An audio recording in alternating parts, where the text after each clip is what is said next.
এবার গোপালনগরের শনিকপুর শ্রী শ্রী নিত্যানন্দ আশ্রমে বাঙালি ঐক্য মঞ্চের পক্ষ থেকে সিএএ আবেদনের জন্য সহযোগিতা শিবির করা হলো। হিন্দুদের সার্টিফিকেট নিয়ে ঠাকুরবাড়িতে সমস্যা হচ্ছে, এখানে আসবেন আর সার্টিফিকেট পাবেন বললেন বিজেপি বিধায়ক অসীম সরকার। বাগদায় সিএএ ক্যাম্প নিয়ে রাজ্য জুড়ে শাসক বিরোধী তরজা শুরু হয়েছে।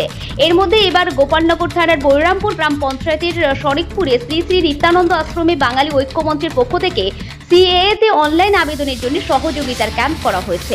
ইতিমধ্যে আজ 16 জনের মতো আবেদন করেছে বলে জানিয়েছেন বাঙালি ঐক্য মঞ্চের সদস্য। এই ক্যাম্পে উপস্থিত ছিলেন বনগাঁ দক্ষিণের বিজেপি বিধায়ক স্বপন মজুমদার ও হরিণঘাটার বিজেপি বিধায়ক অসীম সরকার।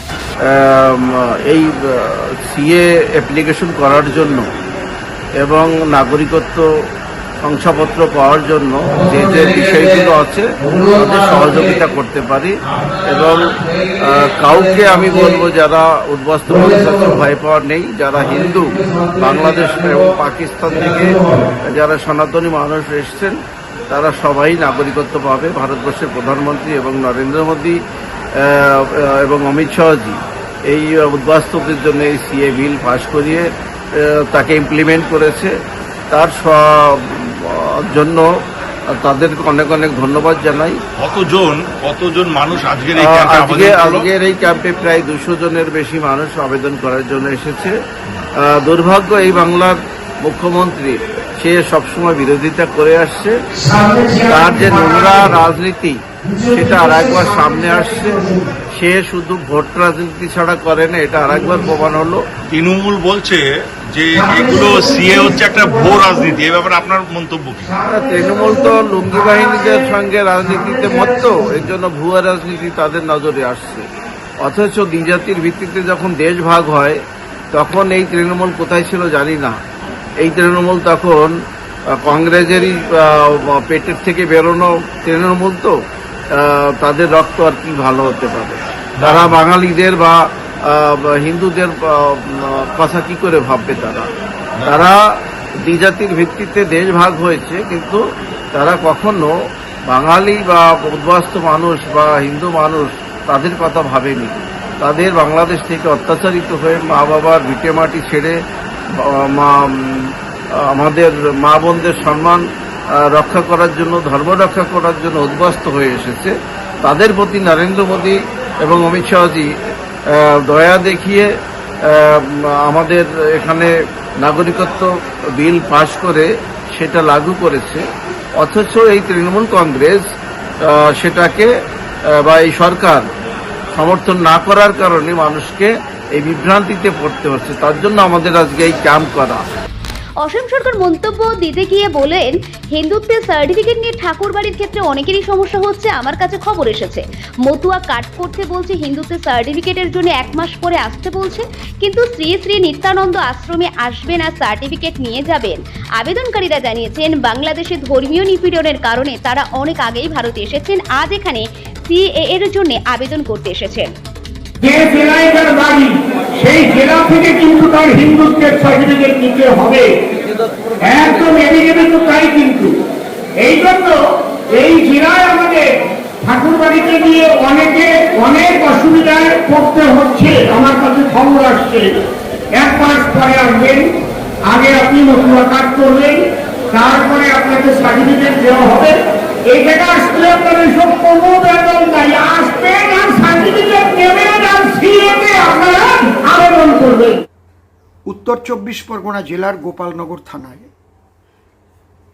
বনগাঁ দক্ষিণ বিধানসভার মাননীয় স্বপন মজুমদার বিধায়ক মহাশয় এবং নিত্যানন্দ সেবাশ্রমের পরিচালনায় আজকে হলো সিএ ক্যাম্প। সেখানে বিশেষভাবে যিনি উল্লেখিত ব্যক্তি ছিলেন তিনি হচ্ছেন লিটন বিশ্বাস মহাশয়, সিএ এক্সপার্ট।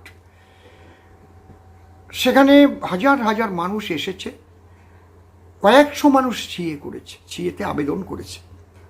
আমিও নিজে গিয়েছিলাম সেখানে, আমি দেখে অভিভূত হয়ে গেছি। এবং সঙ্গে সঙ্গে ধর্মীয় সার্টিফিকেট দেওয়া হচ্ছে।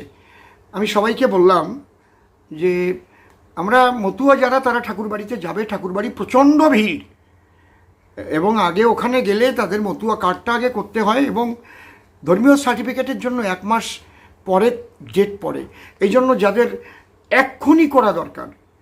যারা 1 মাস বসে থাকতে চায় না, এবং যারা কালীভক্ত কিংবা রাম ভক্ত কিংবা কৃষ্ণ ভক্ত, সৎসঙ্গী, তারা তো মতুয়া কার্ডও অনেকে করতে চায় না, তাদের জন্য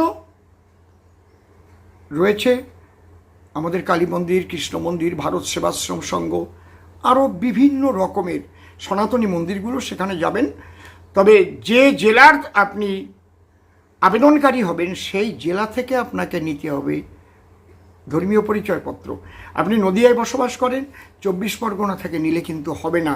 নদিয়ার মতুয়ারা কিন্তু ঠাকুরবাড়ির থেকে আনলে যেটা না হওয়ারই কথা, এখন ঠাকুর যদি স্পেশালি কোনো ফোন করে কিছু করে দেন তাহলে নদিয়াবাসীর সুবিধা হয়, বঙ্গবাসীর সুবিধা হয়। এটাও আমার নিবেদন থাকলো।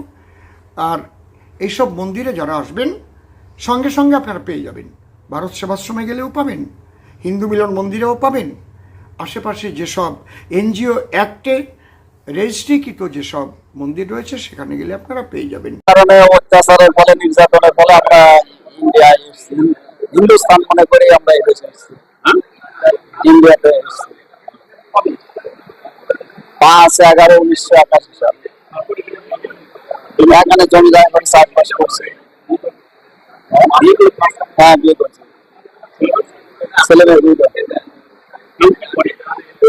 ছেলেরা, আমি চাষবাস কাজ করছি মাঠের জন্য। আমরা 2 জনই পাবো। আমি সিএর আবেদন করছি। বহু ধন্যবাদ। আমার রায়পুর বাড়ি। আমি বাংলাদেশ থেকে এসেছি 1992 সালে। ধর্মীয় কারণে অত্যাচারিত এখানে এসেছি। এখানে মাধ্যমিক পাস করেছি, বিকম পাস করেছি, প্লাস পরে সরকারি চাকরি না পেয়ে আমি এখানে একটা কোম্পানিতে কাজ করছি। তারপর এখানে ফর্ম ফিল আপ করছি। এখানে সিএ ফর্ম ফিল আপ করতে এসেছি। 1992 সালে এসেছি। এখানে নাগরিকত্ব কার্ড দেবে, এই জন্য একটা ফর্ম ফিল আপ করছি। বাংলাদেশের ডকুমেন্টস আর ডকুমেন্টস। আমার নাম গৌতম চক্রবর্তী।